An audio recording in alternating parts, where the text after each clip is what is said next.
مثال کے طور پہ آپ صلی اللہ علیہ وسلم نے ایک سسٹم اہل مدینہ کو اور پھر جہاں جہاں اسلامی ریاست گئی ان کو دیا کہ دو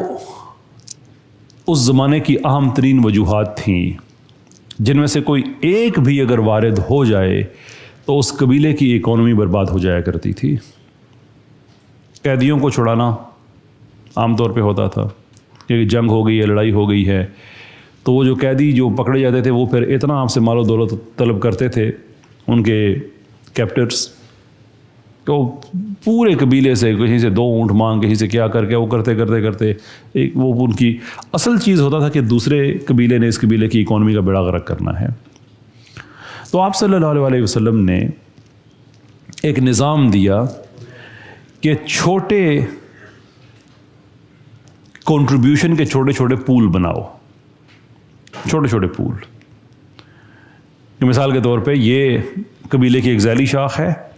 اب جیسے ہم کہتے ہیں قریش، تو قریش ایک قبیلہ تو ہے لیکن اس کی بہت سی سب برانچز موجود ہیں،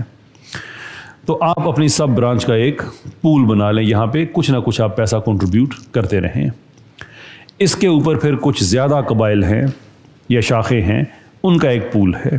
ان کے اوپر پھر ایک بڑا پول ہے، ان کے اوپر علاقائی پول ہے، ان کے اوپر پھر جو وزارت خزانہ آج کی ماڈرن لینگویج میں آپ کہہ لیں اس کا پول ہے کہ اگر کوئی قدرتی آفت آ جاتی ہے، اگر کوئی جنگ کا معاملہ ہو جاتا ہے، کوئی زلزلہ آ جاتا ہے، کوئی ایسی بات ہے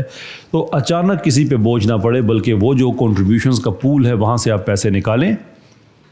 اور آپ اپنی اس ضرورت کو اس وقت پورا کریں۔ اگر وہ پیسے کم پڑ رہے ہیں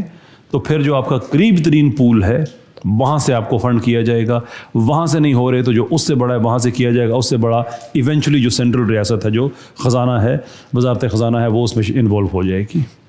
اب اس ساری بات میں کہیں آپ کو نماز نظر آئی، آپ کو روزہ نظر آیا، آپ کو ایک سسٹم نظر آیا جو ریاستوں کو چلانے کے لیے ضروری ہوتا ہے۔ یہ اگزامپل صرف میں آپ کے ساتھ اس لیے شیئر کر رہا ہوں کہ اب ہم نے زیادہ سے زیادہ ایسی اگزامپلس کو شیئر کرنا ہے تاکہ لوگوں کی توجہ اس طرف جائے کہ آپ ایک بہت بڑے ریاستی نظام کے امین ہیں، صرف عبادات کے نہیں ہیں، نظام کے ہیں، نظام کے ہیں، جس کے لیے جناب رسالت مآب صلی اللہ علیہ وسلم نے محنت کی۔ 23 سال کا ان کا پروفیٹک انٹرپرائز ہے جس میں 13 سال پرسیکیوشن کے ہیں، یعنی کہ ظلم و ستم جو صحابہ پہ کیا گیا، آپ صلی اللہ علیہ وسلم کی ذات اقدس کے ساتھ کیا گیا، اور اس کے بعد ہجرت کے بعد کے اراؤنڈ کو